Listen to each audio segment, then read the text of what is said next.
You are now tuning in to Discover Your Potential with radio talk show host Dan Gilman, Cindy Gilman's son. So listen, participate, be inspired, know that you can discover your potential. Here he is, Dan Gilman. Welcome to Discover Your Potential. I'm your host, Dan Gilman, and it is an absolute pleasure. We have an amazing guest today. His name is Steve Sims. He's the founder and CEO of the luxury concierge service Bluefish. In 2017, Sims published a book, Bluefishing: The Art of Making Things Happen. Steve, welcome to Discover Your Potential. It's such a pleasure for you to be here today. I'm honored. Thank you very much. Thank you. I do want to start about your history. Your past is amazing. How you started and became the top concierge, but also you do so many other things too. You work at, you have your speakeasy on stage, and I'd love to talk to you more about everything that you're doing and go into how you discovered your potential. Do you know, the funny thing is, I don't think it is that interesting, and I actually don't think it's any different to anybody else. I grew up just outside of London, left school at the age of 15, ended up working on my dad's building site, and just suddenly started getting aggravated. And like all entrepreneurs, we're aggravated when things aren't going right. So it was a case of, why am I not driving around in a nice car? Why don't I even have a car? Is this my future? Is this it? So I had a lot of aggravation in me. That aggravation propelled me to go out and try and meet affluent people. Now, I'm a very primitive tool in the shed. I work, with one goal or two goals, and that's it. I don't complicate my life at all.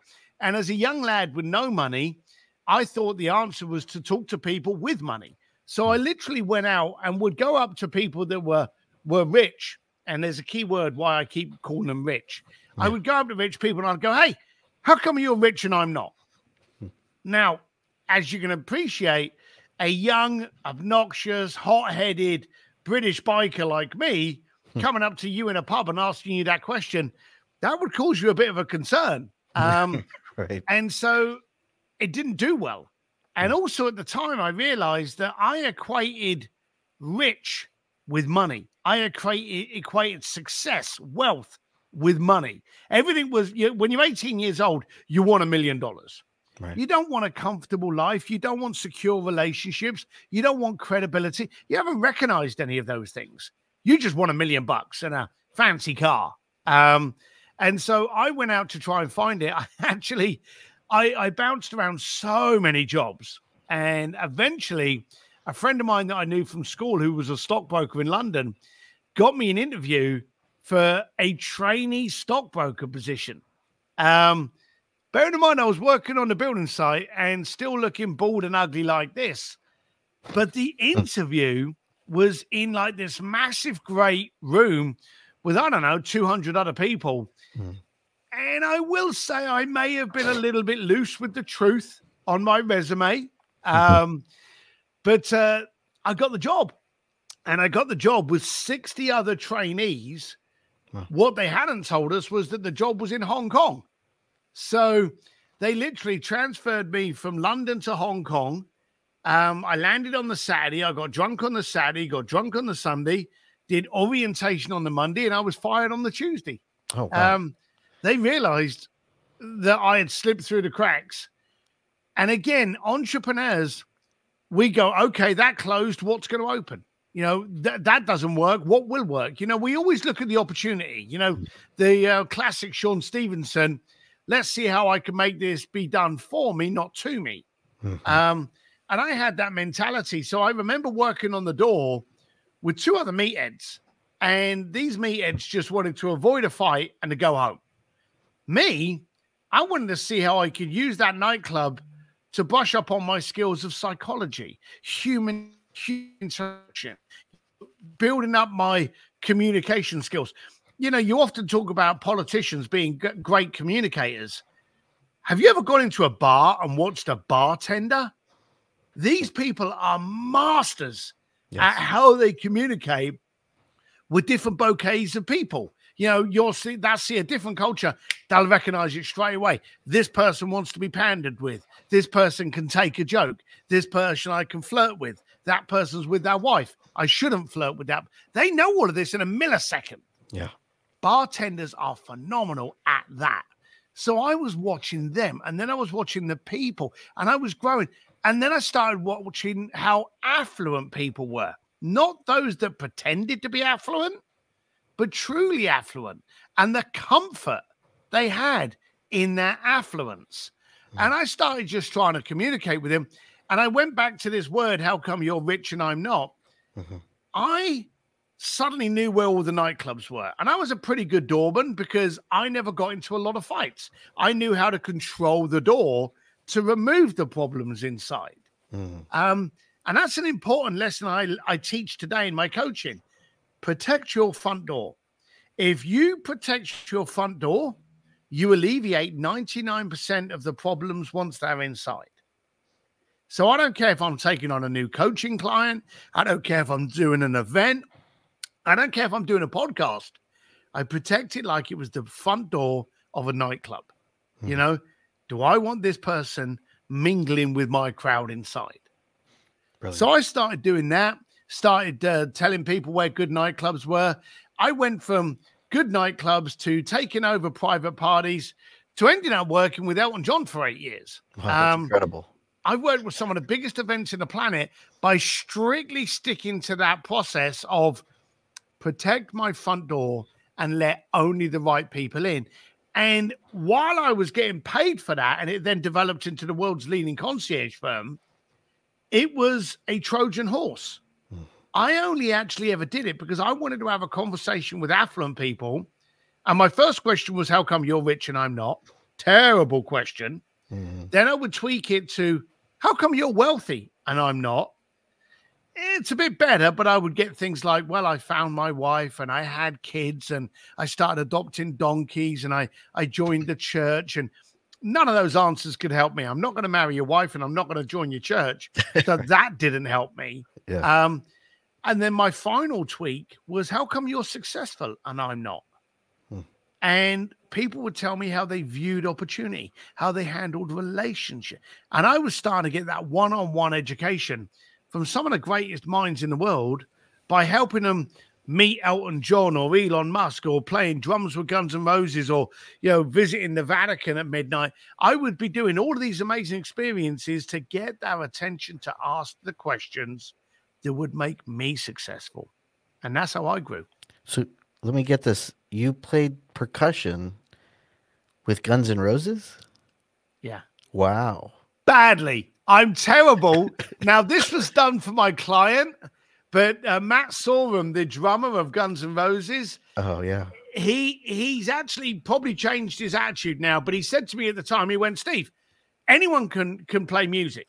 And I went, no, I can't. And they went, he said, anyone can play music. So he gave me the drums and I played on his drum set in his studio, and he laughed at me. So I think he now believes what I said and not him. That's incredible. So you got to meet Axl Rose and all the other crew members? No, Axl was the only. This was post that departure. So I've met Slash, Duffy, the whole crowd, and Matt. But hanging out in Matt's studio, I actually brought my kids. They must and love that. seeing Matt Sorum teach my youngest, who was like 7 years old at the time, how to play drums. I'm thinking to myself, you're never going to know how great this moment is, but you're playing drums with one of the greatest rock bands of all time. Absolutely. You know? Absolutely. Wow, that must have been incredible. That beats my I was lucky enough to meet BB King, but but that beats my BB King story. I don't think it beats it. I just think it was a different generation. Yeah. Bearing in mind, people talk about the Rolling Stones. People talk about the Beatles. Yeah. They were different eras. BB King, different eras. BB King was the Guns N' Roses of that era. That's true. So it was it doesn't beat, but it's a good comparison. I'd love to hear more about the Elton John. So he's a very careful man to interact with. He doesn't tolerate stupid conversations or stupid people very well. And for years, people want stuff out of him. Let's not color it any other way. Elton John is one of the last living icons. Yes. You know, you've only got to say Elton, and everyone knows who you're talking about. So, I pray he obviously lasts for many, many years, but there's not many people that have been at the top of that game. Yes. In like every decade. That's true. You know, and it's always been him. The guy's never not toured. There's not been a single year that he's not had number ones. You know, there's no one that's done that. You know, you talk about Justin Bieber or Taylor Swift or Beyonce, and you may go, oh, Beyonce's more famous than Elton John. She hasn't been around for as long as Elton John. And also, she hasn't been as successful every single decade as Elton John. So it's still pretty amazing for him to be able to do what he is. So he's very abrupt. He's very sharp. When you speak to him, make it concise, make it easy to understand. Get a point. You know, he's not going to sit there and talk about what you're watching on Netflix. But my whole goal was to get a better standard of people to come to the Sir Elton John Oscar party. So I ended up working with that Oscar party for, I think it was 8 years. That's incredible. I finished a year before COVID, and I was kind of like considering renewing the contract, and I decided not to. I decided to take a break because it's quite stressful. I'm sure. And then COVID struck, and boy, was I lucky I wasn't involved in it during that period. Oh yeah, that's true. And it's still striking.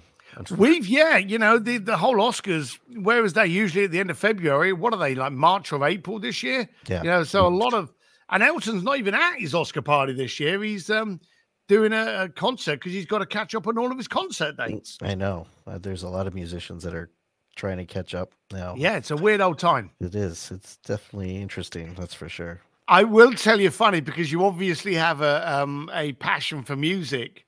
Yes. I did serenade with Andrea Bocelli. I duetted with Andrea Bocelli, and he wasn't too happy about it. So I had a client of mine that wanted to have, I was challenged with doing an amazing dining experience for him in Florence. And this is shallow plug for my book, Blue Fishing. This is actually in the book that I wrote about this, one of these experiences. But I had to give the client some amazing dining experience in Florence. So I ended up taking over the Accademia della Galleria Museum. Oh, wow. Setting up, if no one's ever heard of the name of that museum, and I hadn't, but it's the museum that houses Michelangelo's David, the world's most iconic and famous statue. Yes. And so we took over the museum from like 3 o'clock in the afternoon to like 2 o'clock in the morning. Wow. Set up a table of 6 at the feet of Michelangelo's David for them to have a dining experience at the feet of this iconic statue.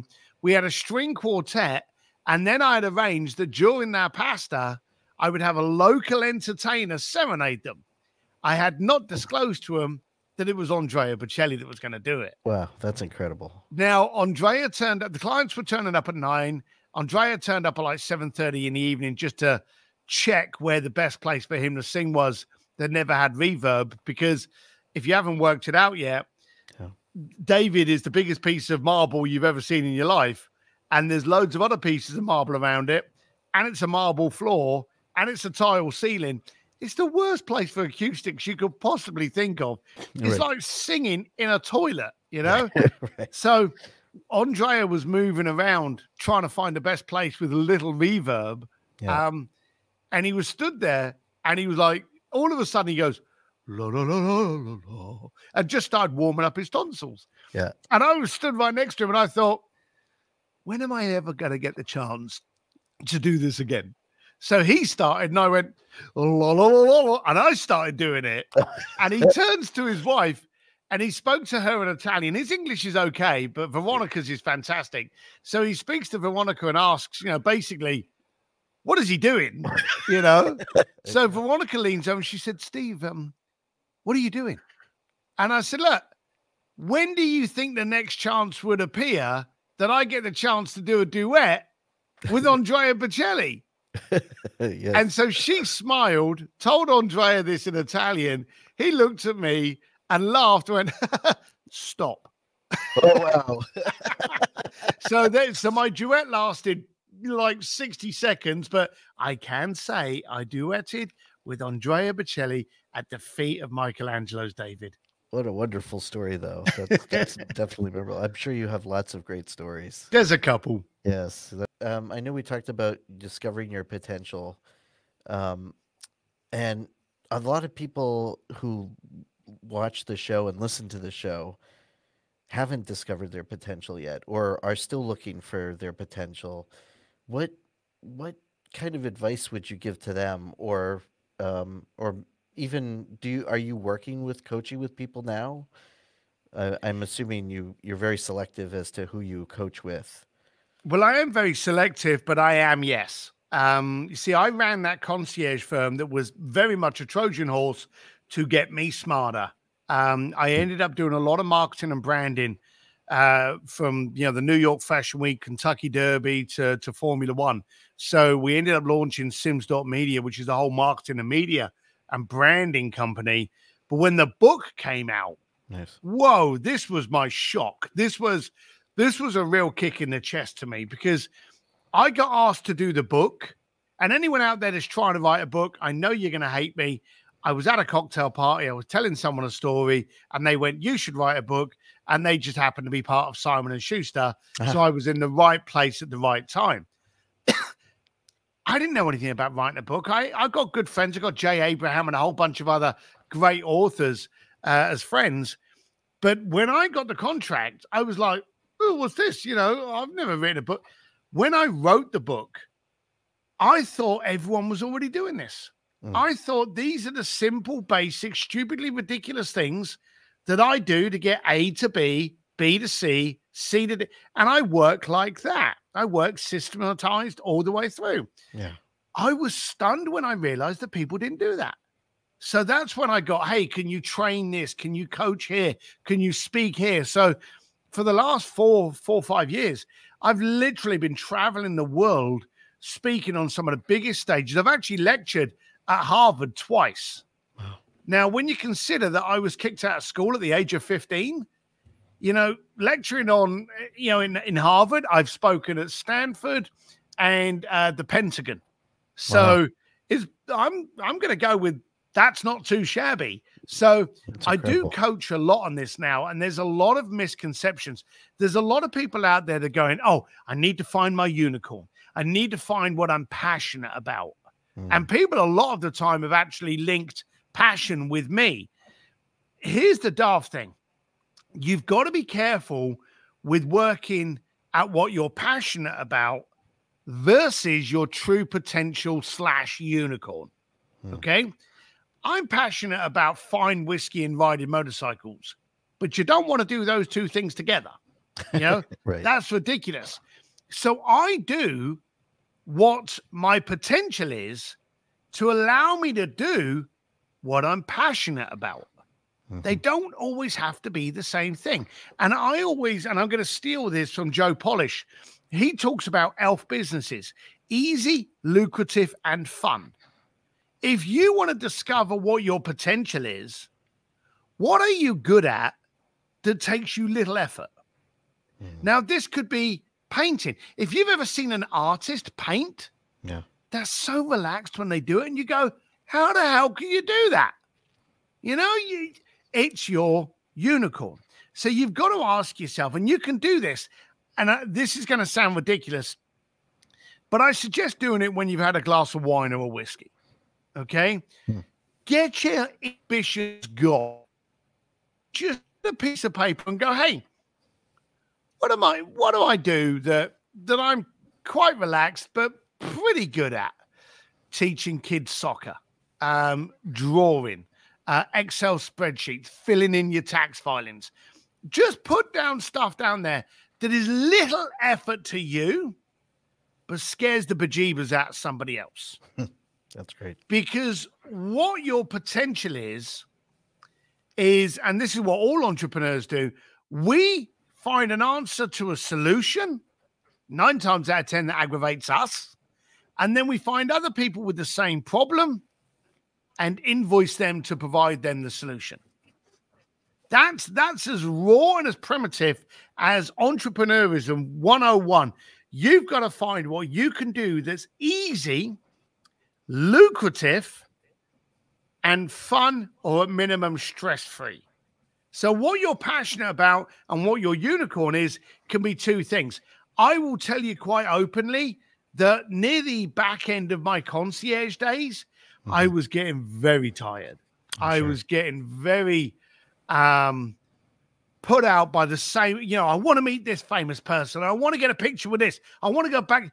At the end of the day, once you've done every event 3 times, they get pretty monotonous, and it can become just a big bouquet of egos. And it becomes very stressful sometimes. But I was good at it, and it was easy for me to get done. So do focus on what's easy and lucrative for you, that you can invoice somebody else, and then use that to fuel what you're passionate about. And no one says you can find it today. I guarantee you what I was passionate about when I was 18, 25, 28, 32, 30, they all change. What I'm passionate about now, spending time with my family, adopting dogs, riding motorcycles, and for a lot of the time being left alone and being very picky with the clients that I speak at, train at, and I coach. So it will change. What you're passionate about, what your potential is, and what your skill set is will change throughout life. Don't think you're going to find it as a finite answer. Also, you mentioned your NFTs too. I want to bring that up. So I'm gonna jump in at the deep end there. Yeah. People don't do what they don't know. How can you get educated fastest than trying something that you don't know? Because that education comes on thick and fast. So there was all this talk about NFTs. And I was like, well, I don't know anything about NFTs. In fact, I know nothing about NFT. And I remember at the beginning, not even knowing what NFT stood for. Now, I knew it was non-fungible token, but I was like, the hell's a fungible token? I've never heard of this. But that propelled me to try it, to become educated, because I love failing at things, because then I become educated. So someone said, oh, you stick a picture up and you sell it. And I thought, well, I don't understand how that works. Why would anyone buy it? So I started looking into the market a little bit, and I had someone put up some characters from my book. And, I started off as a builder. Then I was I was always been a biker. Then I worked in Monaco, and then I worked at the Oscars, and then I was a doorman. So I got these 5 pictures that represented kind of characters from my life. And what I wanted to do was I wanted to test the NFT market, but I wanted to cross-pollinate it. So what I wanted to do was I didn't want to just go, hey, here's a picture of me, buy it, give me the money. Right. I thought, let's cross-pollinate it from digital to real. So I put it up there, buy this token, and I will send you a signed copy of my book. So now you have a signed copy of my book and the token. Or buy this one and come to my book launch party. Or do this one and come to one of my speakeasies and the book launch party. So I started cross-pollinating with real-life experiences. And I put these through together. And when you get into NFTs, you've got to mint them, and you can only mint a certain number. So we minted a certain number, and then decided to release, 30, across all the different characters. And we thought, we'll see how we did. And I made mistakes. I realized that, you had to do a lead time, because for someone to buy an NFT, they've got to have a wallet. Okay. If they've never had a wallet before, that can actually take like 7 to 10 days to actually be able to get the money into it, set the wallet up and transfer. It's quite a lengthy process when you're really new at it. but I put it up there. It did well financially, but it did better educationally. I realized, hang on a minute, if I'd have done this, I'd have quadrupled the amount of sales. But if I did this, I'd have been able to increase the life experiences. So we did that tranche. We learned about it. And as of today, we actually launched our second tranche of NFTs towards our book launch, that when you buy a certain NFT, you get this kind of experience. Now, the reason I'm saying that is for anybody out there, think about it. Nike, Apple, even Instagram apparently is going to be getting involved in NFTs soon. People are moving into the NFT space. You don't have to be an expert in it to be able to utilize it. But maybe, like I do, buy this NFT, come to my speakeasy. I'm using it as a ticket to get into my event while still giving you a digital character that you can sell, you can trade, and the more popular I become, hopefully, the more value that NFT will increase, because sooner or later, all of the mintings would have gone out, and you can't remint them. Once they're done, they're done. So if we ever release NFTs again in the future, we're going to have to do some new characters. Nice. I'm going to have to learn from you because I'm an illustrator. So, there you go. And I don't even do NFT. Actually, you should, because it's and that's the, see, now you're a perfect example. You've got a skill set. Yep. Okay. Now all you've got to do is what is the difference? In fact, let me put you on the spot here. Sure. Could you do a picture of, I don't know, me with a dog? Could you draw a picture? Yes. Could you make it a really beautiful digital picture? Yes. So you've got all the skill sets to be able to call yourself an NFT illustrator. Correct. So there's your so people go, oh, I don't want an illustrator, but I do want someone who's an NFT designer. Oh, interesting. See, you're using the exact same unicorn, but now you're just putting it into a different sandpit. There's someone, because no one's going to Google for an illustrator if they're launching their own NFTs. True. But if you were to actually put somewhere in your bio, NFT designer, now someone's going to come to you. Oh, I didn't even think of that. That's brilliant. You're welcome. Thank you. Yeah, no, that sounds really interesting. So the really interesting part is incorporating that with your event. So you can sell. That's brilliant. That's brilliant. Yeah, it was just a different way of doing it. We do these events called can I talk about the event? Oh, absolutely. If you want to, absolutely. I'd love to hear. And again, I'm not promoting the event. In fact, I'm telling you now, don't buy a ticket, don't come. But I do want you to anything on our show. So. I do want people to think about how you can utilize what I do for you. Okay. I have some credibility in certain circles, and in other circles, no one's ever heard of me. And that's fine. But I wanted to test it, because the trouble with today's social world, and whenever you're looking at you, those are the first things that come up in your search engines. So you may be getting an artificial view of how well you're showing up in the world.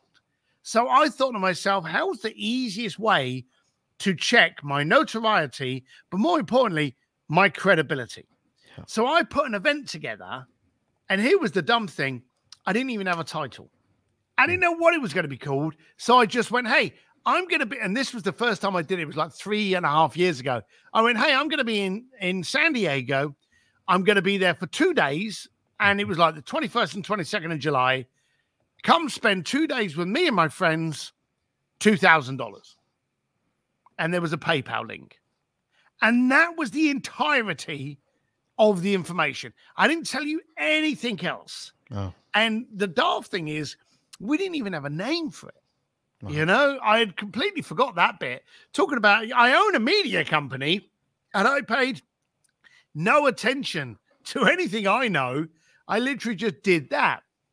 And we started to get people spending $2,000 and actually buying tickets to my event. And I then thought to myself, why are they doing that? Again, I've always remained a curious 5-year-old. That is, I think, my secret sauce. I'm always curious. So the first people that started buying tickets, I phoned them up. And I remember the first phone call I made was to someone that I did know. And I phoned them up and I went, hey, I see you just signed up for San Diego. And they went, yeah, I did. And I meant this as a bit of a, sarcastic joke. I went, what's your problem? Kind of making out as kind of like, are you an idiot? What's wrong with you? I was being joking with him. Yeah. And I said, what's your problem? And I remember this. He turned around and he went, great question, Steve. I'm having trouble with this. And he told me. He actually told me what was an issue to him in his business today. And I thought, hang on a minute. You've just told me what you want and what you want to get out of the event. So then I made another phone call and I went through all of the different people and I slightly diluted the message. But the next time I went, hey, thank you very much for registering. But before we go into any more details, I want to understand what is holding you back today. What are your number one hurdles and problems in your business or life today? And I got this information out of them. And then how hard is it, once you know what they want, to look at the friends you've got that can answer their problems? And something struck me. You've been to events before, correct? Oh, yes. Yep. Right. Every event you go to, you probably know where it is, what hotel or conference center it is, Sure. who's speaking, what day it starts, what time it finishes. You've got all of these details, haven't you? Sure. Usually, yes. Yeah. So I thought to myself, I'm not going to give you any of those details. Interesting. Wow, that's I'm incredible. going to reverse it. Rather than the focus being on, hey, go to this event, Richard Branson will be there, Steve Sims will be there, Gary Vee will be there. Rather than having them as the draw, let me have your problem as the draw. Yes. I will alleviate your problem. You tell people we've got, sorry, don't come along. This isn't the right environment for you. Some people are trying to sell stuff to our team. All that. But I've always wanted to guard my front room. But I remember when I was doing this, one of the guys turned around and they went, oh, you know what this is like, Steve? And I went, no. And he went, this is like a speakeasy. You don't know where it is until the final moment, but you know where that's all the fun and where everything goes on that night. And so I went, you're right. So from that day, they were called speakeasies, and we've run them all over America. Our next one is the 10th and 11th of March in May, 10th and 11th of May in New York. And we're really looking forward to it. It's going to be pretty phenomenal, like all of they are. And again, you don't know the exact location, but when you sign up, we tell you what hotel we're staying at so that we know you're not too far away. But the Friday before, we tell you the location. And then we bring people in. And we've had Jay Abraham, Jim Quick, Ari Mizell, Ken Cragen.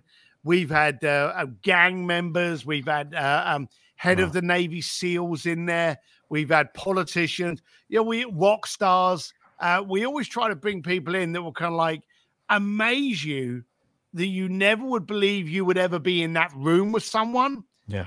And they're there to answer your problem. So those have done really well. But I challenge you, if you're wondering, do I have any credibility? Well, try and charge. That'll tell you. If someone's willing to pay you, then you have credibility. The one question I did want to ask you about, you mentioned Tony Robbins potentially. As Yeah. Oh God. So I'll give you and your good folks listeners a story. When I was a bricklayer, I left bricklaying and I got a job at a warehouse, and the warehouse was owned by some American company. And one of the guys, I would always mess around with the managers because, again, I always wanted to up my game. I wanted to talk to those people that were better than me. So I used to try and get in with the managers and talk to them and directors and marketing, try and learn what I could from them.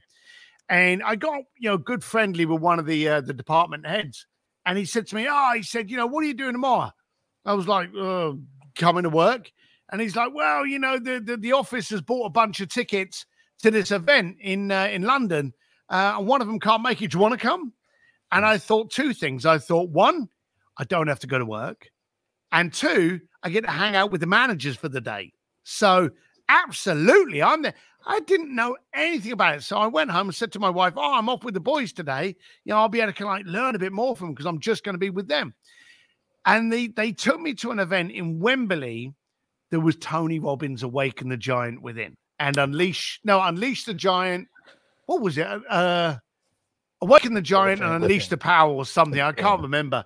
Yeah. But it was that event in Wembley. Wow. Now, I went there to try and connect with the managers. But, of course, you can't talk to anyone when Tony's doing his thing for the entire day. Right. You're just mesmerized like a deer in headlights. But I remember watching and listening and absorbing Tony. And it was the first time I'd ever seen anything like that. And a lot of the time, when you meet good people like that, when they're saying things, they're talking to you. And you go, my God, that's what I'm worried about. And now you've given me the answer.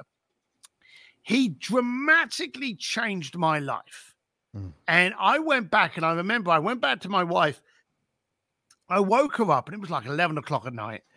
We talked all the way through the night, went downstairs, made some coffee, talked. We planned our perfect day, talked all the way through until 9 o'clock the following day when we had to go to work, and we were both late. Did not sleep that night. Wow. And I remember what a dramatic effect it had on my life. And I went out.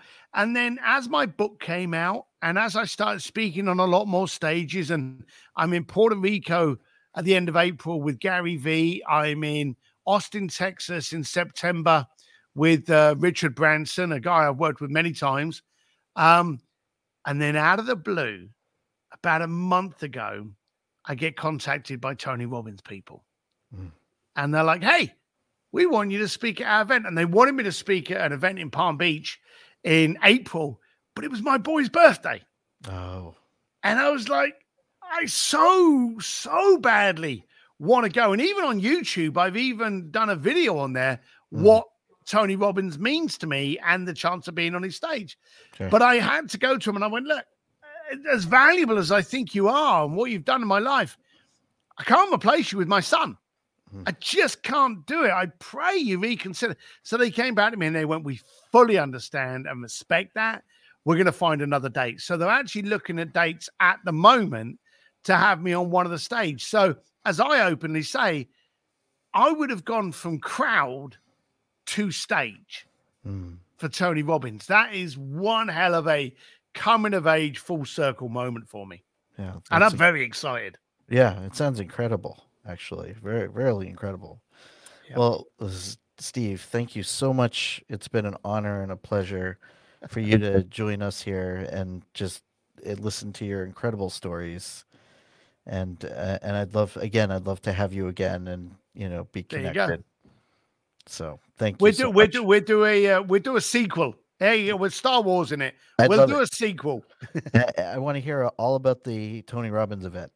That would be great. There you go. We'll be able to tell you by then. Yes, that'd be incredible. Anyway, thank you, Steve. I truly appreciate it.